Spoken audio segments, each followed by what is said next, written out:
Assalamualaikum dan salam sejahtera, Madam Arina. Saya Nurul Janazrah binti Muhammad akan memulakan pembentangan bagi kajian saya iaitu Kesantunan Melayu dalam rancangan Bual Bicara Malaysia hari ini MHI, segmen kesihatan, serangan jantung pembunuh senyap. Baiklah, sebagai permulaannya, kesantunan dapat ditakrifkan sebagai kata-kata yang sesuai, tidak menimbulkan konflik dan sentiasa menjaga hati dan air muka pendengar. Kesantunan Melayu telah banyak diaplikasikan oleh orang Melayu sendiri dari dulu hingga kini. Menurut Fraser dan Nolan 1981, kesantunan berlaku apabila kontrak perbualan digunakan oleh penutur dan pendengar sebagai usaha untuk mengekalkan komunikasi yang harmoni tanpa menimbulkan sebarang konflik.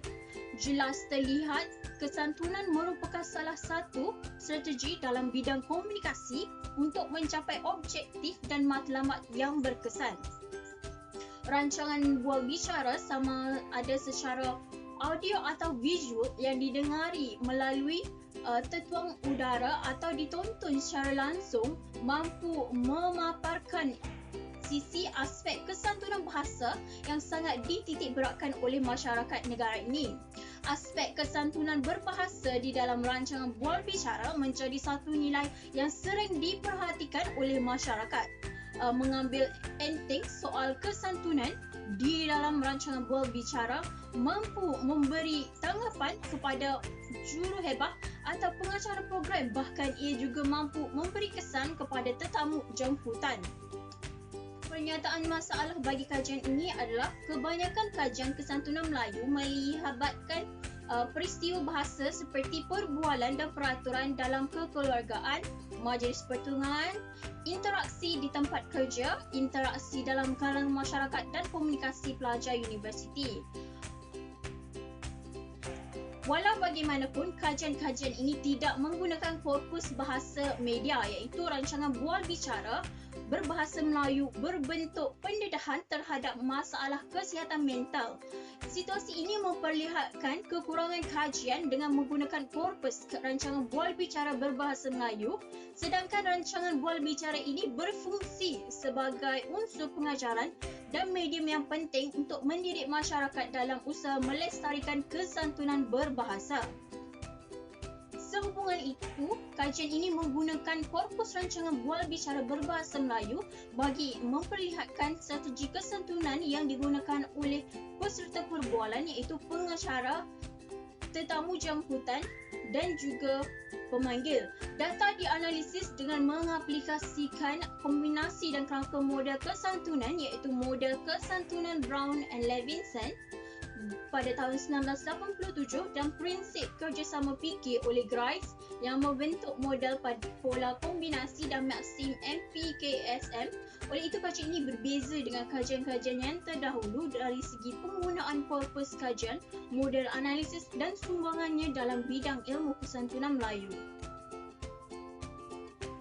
Seterusnya adalah objektif kajian. Objektif kajian bagi kajian ini adalah pertama, mengenal pasti pengaplikasian kesantunan Melayu dalam rancangan bual bicara. Kedua, menganalisis kecenderungan penggunaan kesantunan Melayu dalam rancangan bual bicara. Seterusnya adalah metodologi kajian. Pertama, reka bentuk kajian. Secara keseluruhan, kajian ini merupakan kajian yang bersifat kuantitatif. Kajian ini memberi tumpuan terhadap faktor kesantunan Melayu KM mengikut model kesantunan 3 tokoh iaitu Asma 2000, Awang 2007 dan Tenas 2011. Kajian ini mengaplikasikan beberapa metod seperti pertama, keperpustakaan, kedua, internet, tiga, transkripsi dan empat, analisis teks. Pertama, pekaji melakukan pembacaan dan carian di laman internet untuk sebarang kajian atau perkembangan kajian yang berlaku dalam bidang pragmatik yang berfokuskan kepada kesantunan. Hal ini adalah bagi memahami dan penyediaan sorotan kajian serta teori-teori dalam kajian ini. Seterusnya, pengkaji memuat turun data yang akan digunakan dalam kajian ini, iaitu bahan kajian yang berupa video MP4, rancangan bual bicara hari ini MHI, segmen kesihatan yang bertajuk serangan jantung pembunuh senyap. Bahan kajian video rancangan bual bicara tersebut telah dimuat turun dari laman sesawang YouTube. Setelah pengkaji memutuskan video rancangan bual bicara yang akan digunakan bagi kajian ini, pengkaji telah melakukan transkripsi dialog yang terdapat dalam video tersebut. Dialog tersebut merangkumi 3 penutur, iaitu pertama, pengacara, kedua, tetamu undangan dan 3, pemanggil. Akhir sekali, pengkaji melakukan analisis teks hasil daripada transkripsi dialog yang dilakukan sebelum ini. Analisis teks yang dilakukan melibatkan beberapa langkah seperti mengkategorikan data analisis struktur ini yang dihasilkan mengikut 3 peranan, iaitu pengacara, kedua, tetamu undangan, ketiga, pemanggil. Kemudiannya, pengkaji melabelkan data dengan kod-kod tertentu. Baiklah, bahan kajian bagi kajian ini ialah berupa dialog yang terdapat dalam video rancangan bual bicara Malaysia hari ini MHI pada segmen kesihatan yang bertajuk serangan jantung pembunuh senyap. Video bual bicara ini telah dimuat naik dalam laman sesawang YouTube pada 29 Disember 2020. Rancangan bual bicara ini disiarkan di televisyen pada waktu pagi setiap hari Isnin hingga Jumaat pada jam 7 pagi. Walau bagaimanapun, rancangan tersebut mula disiarkan pada jam 9 pagi pada 2 Ogos 2021 dan berdurasi selama 1 jam. Rancangan ini diterbitkan oleh TV3. Sejak penubuhannya pada tahun 1984, sistem televisyen Malaysia Berhad atau lebih dikenali sebagai TV3, stesen swasta siaran terestrial nombor 1 di Malaysia telah berjaya mempertahankan kedudukannya sebagai stesen televisyen peneraju utama di negara ini dengan mendekati 32% audiens yang bersamaan dengan 16.4 juta penonton di seluruh Malaysia. Rancangan Malaysia hari ini MHI merupakan sebuah rancangan bual bicara yang padat dengan pelbagai informasi menarik berkenaan hal ehwal semasa, kesihatan serta isu-isu viral untuk menjana pemikiran masyarakat. Rancangan ini bersifat interaktif yang melibatkan beberapa pemeran komunikasi, iaitu pengacara Hanif Miswan, tetamu undangan Dr. Ika Faizura Muhammad Nur dan pemanggil phone-in Encik Khairul Aswad. Rancangan ini mengandungi ujaran meminta dan memberi nasihat dan informasi berkaitan topik yang dibincangkan yang dikendalikan oleh pengacara beserta tetamu undangan selain orang awam. Analisis dilakukan atas semua konteks perbualan bahasa Melayu termasuk campur kod dan back channel oleh pemeran komunikasi rancangan ini. Fokus analisis hanya pada konteks struktur isi yang melibatkan pemeran iaitu pengacara, tetamu undangan dan pemanggil dalam rancangan ini. Terdapat sejumlah 165 dialog dalam keseluruhan rancangan bual bicara dapatan kajian. Struktur isi dalam rancangan bual bicara ini melibatkan sesi soal jawab yang melibatkan pengacara, tetamu undangan dan pemanggil. Jadual 2 seperti berikut merupakan maklumat tentang struktur isi iaitu kolom 1 struktur, kolom 2 kesantunan Melayu, kolom 3 hingga 5 pemeran dan kolom 6 jumlah dan peratusan. Jadual 2 memaparkan struktur isi yang terdiri daripada sejumlah 165 dialog yang melibatkan pengacara, tetamu undangan dan pemanggil. Jumlah dialog pengacara adalah sebanyak 84 dialog, tetamu undangan 77 dialog dan pemanggil 4 dialog. Daripada jadual 2, setiap satu struktur ini dialog dianalisis untuk melihatkan KM, kesantunan Melayu dan kecenderungan penggunaan KM berasaskan pemeran komunikasi yang terlibat. Analisis yang dilakukan akan memperlihatkan variasi pengaplikasian kesantunan Melayu dalam struktur isi dialog, iaitu sama ada melibatkan ketiga-tiga kesantunan Melayu atau sebaliknya dengan mengambil kira dapatan analisis yang dilakukan. Paparan dapatan dikemukakan dalam dua jenis kandungan jadual berdasarkan kesantunan Melayu, KM. Jenis jadual pertama iaitu memperlihatkan kesantunan Melayu tidak lengkap 2km, PKS plus T dan per plus T. Jenis jadual kedua iaitu kesantunan Melayu yang tidak lengkap 1km. Paparan dapatan analisis akan dipaparkan dalam bentuk jadual yang mempunyai 5 kolom iaitu kolom 1 struktur, kolom 2 bilangan, kolom 3 pemeran, kolom 4 dialog dan kolom 5km. Berikut merupakan paparan jadual 3. Analisis yang pertama iaitu paparan pengaplikasian dua faktor KM, PKS plus per dan T plus per. Berdasarkan jadual 3, dialog 1, dialog 2 dan dialog 3 oleh PC memperlihatkan kombinasi dua faktor KM dalam ujaran pengacara melalui perlakuan persetujuan secara langsung dan menamatkan perbincangan. Pengkaji mendapati pengacara menepati faktor per iaitu mematuhi peraturan dan kehendak rancangan ketika mengujarkan persetujuan secara langsung baik dalam dialog 1 dan 3 kepada pernyataan yang diberikan daripada tetamu undangan.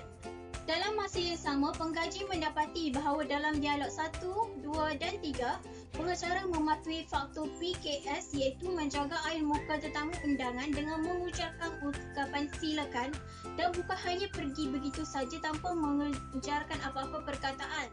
Dari sini juga pengkaji mendapati pengacara memperakui kuasanya sebagai pengendali rancangan tersebut yang boleh memutuskan permulaan dan penamat sesuatu perbincangan itu. Manakala bagi faktor per untuk dialog 2 menunjukkan pengacara mengujarkan perkataan ia yang bermaksud bersetuju dan memberi tindak balas bahawa pengacara mempunyai pandangan yang sama dengan tetamu undangan berkaitan apa yang diucapkan oleh tetamu undangan. Di samping itu, dialog 4 PC, dialog 5 TU tetamu undangan dan dialog 6 pemanggil memperlihatkan kombinasi dua faktor KM iaitu T plus per oleh ujaran pengacara, tetamu undangan dan pemanggil. Berdasarkan analisis yang dilakukan oleh pengkaji dalam dialog 4, pengacara didapati menepati faktor per dengan memberi persetujuan secara langsung dengan intonasi Hal ini dilihat sebagai pengacara mematuhi kehendak dan peraturan rancangan dengan memastikan perbualan antara hos dan tetamu dalam sesebuah rancangan bual bicara tidak terputus dan terus berlangsung. Manakala faktor T diperlihat apabila pengacara menambah pendapatnya berkaitan topik yang dibincangkan, seperti pengacara mengujarkan bahawa terdapat satu mentaliti atau cara pemikiran dalam masyarakat kini yang mengatakan sekiranya ke hospital semestinya mereka sakit. Hal ini menyebabkan kebanyakan orang mengelak daripada ke hospital seperti yang disyorkan oleh doktor. Seterusnya, faktor per dalam dialog 5 oleh tetamu undangan dan dialog 6 oleh pemanggil digambarkan apabila kedua-dua menunjukkan perlakuan sama ada persetujuan secara langsung atau tidak, iaitu dengan mengujarkan ungkapan ya dan yes bagi memenuhi kehendak dan menepati peraturan rancangan bual bicara tersebut. Faktor T diperlihat dalam dialog 5 apabila tetamu undangan memberi penjelasan berkaitan pernyataan pengacara berkaitan punca serangan jantung boleh berlaku. Dalam dialog ini, pengkaji mendapati tetamu undangan menjelaskan bahawa serangan jantung berlaku kerana gaya pemakanan, stres, gaya hidup dan rokok. Tetamu undangan juga memberitahu informasi tambahan dengan mencarikan dirinya sebagai contoh di mana dirinya seorang perempuan yang berusia dalam lingkungan 30 tahun perlu sentiasa berjaga-jaga dengan kesihatan dan dia sentiasa melakukan medical check-up di hospital secara berkala. Tambahnya lagi, keluarganya juga ada yang mengalami masalah jantung seperti ayahnya yang berusia dalam lingkungan 40 tahun yang mempunyai stroke dan masalah serangan jantung. Manakala faktor T dalam dialog 6 dapat diperhatikan melalui perlakuan pemanggil yang menjawab soalan daripada pengacara berkaitan tempoh masa setelah pemanggil menjalani pembedahan bypass jantung.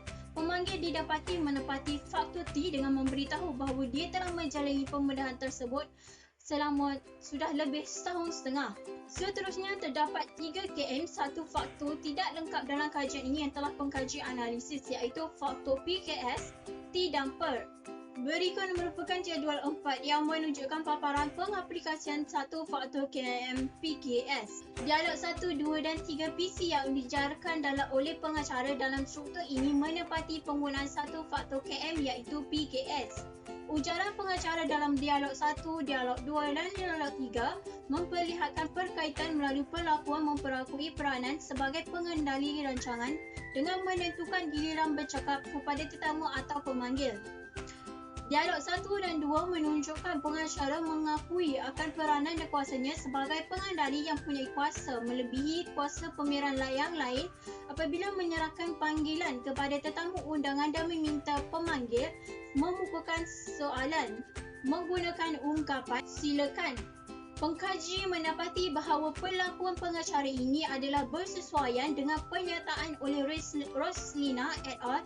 2016 yang menyatakan penutur dan pendengar masing-masing memainkan peranan yang penting bagi menjami perbualan berlaku secara berterusan dan tidak diganggu oleh celahan. Manakala dalam dialog 1 dan 2 memperlihatkan pengacara menentukan giliran bercakap dengan menggunakan ungkapan kita ada satu komen yang ingin dibacakan dan kita ada seorang pemanggil yang sekaligus menamatkan perbincangan soalan topik semasa. Di samping itu, penggunaan sapaan encik dan doktor serta nama menunjukkan penghormatan dan mewujudkan jarak sosial antara pengacara dengan tetamu undangan beserta pemanggil. Seterusnya merupakan jadual 5 iaitu struktur isi dan aplikasi 1 faktor KM, 5 dialog iaitu dialog 1 PC, dialog 2 PC, dialog 3 TU, dialog 4 TU dan dialog 5 PG yang diujarkan oleh pengacara tetamu undangan dan pemanggil dalam struktur isi yang pengkaji dapati menepati 1 faktor KM iaitu T. Ujaran pengacara dalam dialog 1 dan dialog 2 menunjukkan perlakuan memberi maklumat kepada audiens atau penonton mengenai soalan dan nasihat hasil perbincangan dengan tetamu undangan.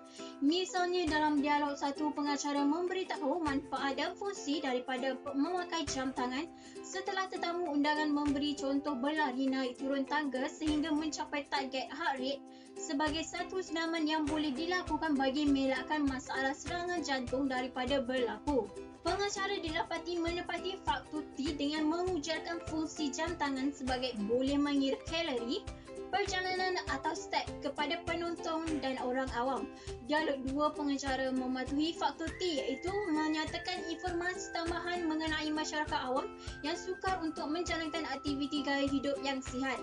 Di mana pengacara memberitahu kebanyakan orang tidak dapat melakukan rutin bersenam yang bagus kerana tidak bekerja, walaupun secara teorinya rutin tersebut adalah mudah untuk dilakukan. Seterusnya dialog 5 yang diujarkan oleh pemanggil menunjukkan perlakuan memberikan maklumat lanjut berkaitan pembedahan bypass jantung yang telah dijalani oleh dirinya. Hal ini adalah mematuhi faktor T kerana pemanggil didapati memberitahu kepada tetamu undangan iaitu seorang doktor pakar yang berpengalaman dalam bidang jantung berkenaan keadaannya dan masalah yang dihadapinya yang disebabkan oleh masalah jantung. Pemanggil mengungkapkan kerisauannya tentang keadaan warna jantungnya kepada tetamu undangan dan ingin mengetahui jika keadaan jantungnya akan pulih seperti sedia kala atau tidak selepas menjalani pembedahan bypass jantung. Selain itu, dialog 3 dan 4 memperlihatkan perkaitan dengan faktor T melalui perlakuan memberi nasihat yang menepati topik soalan pengacara dan pemanggil tentang masalah serangan jantung. Dialog 3 menunjukkan tetamu undangan menggunakan ungkapan tahap kolesterol tinggi dan tahap gula tinggi merupakan antara punca seseorang itu mungkin mempunyai masalah serangan jantung dan mengesyorkan orang ramai agar selalu membuat ujian medical check-up di hospital secara berkala agar masalah jantung tersebut dapat dikesan dan dikawal dengan lebih awal. Faktor T ditunjukkan melalui nasihat doktor yang mengesyorkan orang ramai agar sentiasa melakukan pemeriksaan kesihatan di hospital berdekatan sekiranya mereka mempunyai tanda-tanda masalah kesihatan tersebut. Manakala dialog 4 memperlihatkan berkaitan dengan faktor T apabila mendapati soalan pengacara tentang simptom-simptom yang dialami oleh pesakitnya yang menghadapi masalah jantung. Tetamu undangan menggambarkan kebanyakan pesakitnya mengalami simptom sakit dada yang besar dan kuat serta mengungkapkannya sebagai jarum tekan. Diikuti sesak nafas, berpeluh dan sakit sehingga kerahan dan tangan. Ungkapan ini dapati mematuhi fakulti oleh tetamu undangan sebagai usaha memberi maklumat dan nasihat agar tidak menyimpan daripada topik yang dibincangkan. Seterusnya adalah jadual 6 iaitu struktur isi dan aplikasi satu faktor.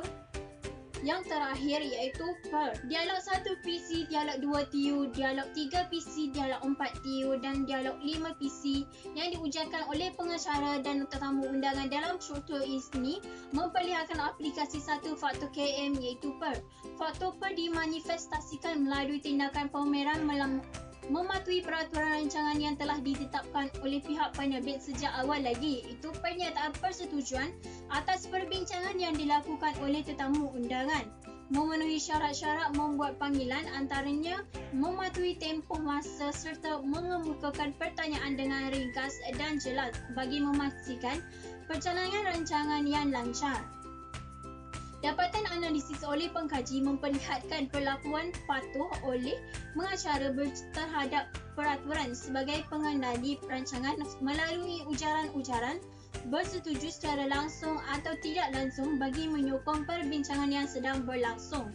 Dalam konteks ini, pengacara menggunakan ungkapan ya, baik dan isyarat back channel iaitu masing-masingnya dalam dialog 3, dialog 5 dan dialog 1. Manakala tetamu undangan didapati memperlihatkan faktor per melalui perlakuan mendapati peraturan rancangan iaitu dengan menggalakkan pengacara supaya mengemukakan soalan dengan jelas dan ringkas. Dalam hal ini, tetamu undangan didapati telah menggunakan ungkapan bersetuju iaitu betul, ya seperti dalam dialog 2 dan dialog 4. Pengkaji mendapati bahawa ungkapan seperti ini adalah dominan dalam keseluruhan struktur dialog rancangan bual bicara tersebut. Pematuhan terhadap peraturan bual bicara oleh pemeran rancangan ini memperlihatkan ciri kesantunan yang tinggi dalam memelihara keharmonian sepanjang perbincangan berlangsung. Tambah pula, menurut Asma 2007, pematuhan kepada peraturan yang terdapat dalam peristiwa bahasa tertentu, sama ada yang bersifat lisan atau tulisan, akan dapat memelihara air muka dan mengelakkan pendengar daripada merasa tersinggung atau salah faham. Justru walaupun setiap satu jurnal itu berbeza antara satu sama lain dari segi teks, format, kepanjangan tempoh masa atau durasi dan matlamat, setiap satunya mempunyai peraturan yang mencerminkan kesantunan. Secara keseluruhan, jadual 7 yang berikut memaparkan jumlah dan peratusan dapatan analisis yang menggunakan KM berdasarkan faktor-faktornya. Jadual ini dipaparkan dalam 5 kolom iaitu kolom 1 struktur, kolom 2 variasi faktor, kolom 3 kesantunan Melayu KM, kolom 4 pemeran dan kolom 5 jumlah dialog. Dapatan analisis berdasarkan pemeran komunikasi memperlihatkan tetamu undangan mengaplikasikan kesantunan Melayu secara dominan dengan variasi faktor T iaitu 92 dialog 55.76%, per 42 dialog 25.6%, PKS dan T plus per masing-masing mempunyai 14 dialog bersamaan 8.4%. Sementara itu, faktor PKS plus per oleh pengacara didapati tidak signifikan dalam konteks ini iaitu berjumlah 3 dialog bersama 3.5%. Dapatan kuantitatif ini memperlihatkan kedua-dua pameran ini mempunyai peranan yang hampir sama dalam rancangan ini, di mana pengacara, tetamu undangan dan pemanggil masing-masing memperlihatkan penggunaan faktor T yang dominan. Dapatan ini sememangnya telah dapat dijangka kerana tajuk atau topik dan peraturan rancangan telah diketahui lebih awal serta soalan juga dipilih dari awal oleh pengacara. Sehubungan itu, KM jelas dapat dilihat dalam konteks dialog rancangan bual bicara ini. Kesimpulannya, terdapat pelbagai faktor yang menentukan kesantunan. Faktor-faktor ini pula akan menentukan kesesuaian strategi yang perlu dijalankan dalam komunikasi. Penggunaan strategi-strategi ini semestinya akan mewujudkan situasi yang bebas daripada konflik. Situasi ini sangat penting bagi memastikan sesuatu objektif dan matlamat komunikasi itu tercapai. Selain dapat memelihara maruah diri pemeliharaan komunikasi seperti yang dinyatakan oleh Sarah dan Indrawati dalam kajian mereka pada tahun 2016, Asma 2007 juga ada mengatakan bahawa orang Melayu amat mementingkan maruah diri. Sekian, terima kasih daripada saya, Nurul Jalan Binti Muhammad.